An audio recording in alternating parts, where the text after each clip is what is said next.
What do you think happens next? If you had to, no fence-sitting. Yeah. If you had to predict what you think happens next, what would you predict? Well, I say this at the end of the Foreign Affairs article that just literally came out a couple hours ago, which is President Trump is on the horns of a dilemma.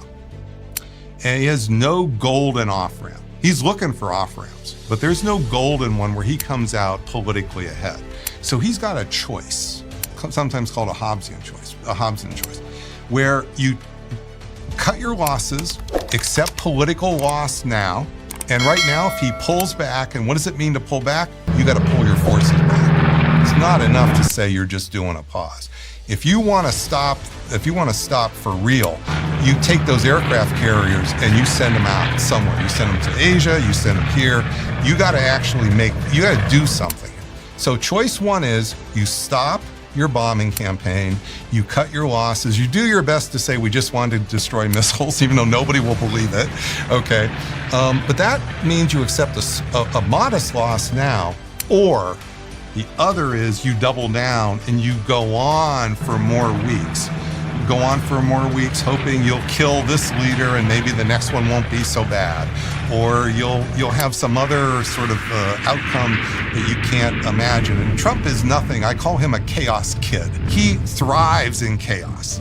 And he often comes out of this with something happening like when, sort of down the road, you didn't expect it. He probably didn't expect it. But in this case, the price is more likely going to be a political failure of the first order because we have the midterms coming.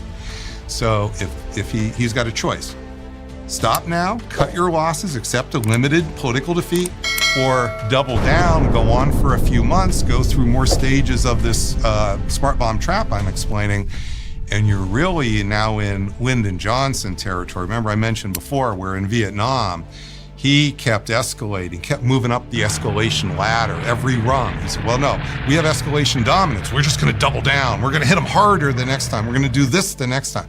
Sound familiar? And then what happened is it became absolutely clear that this was going nowhere, and the '68 election was coming.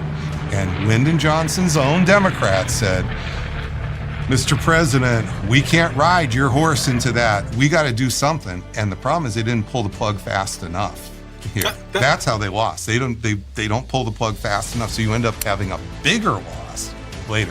When you talk about the underbelly that the United States has where they can't prolong these wars, am I right in thinking this is basically a function or a consequence of living in a democracy? Where every 4 years... I think it's a function of a war of choice. So when we were attacked in Pearl Harbor, we were attacked. Mm-hmm. We were reluctant to get in World War II. And we didn't get in until we were actually struck at Pearl Harbor.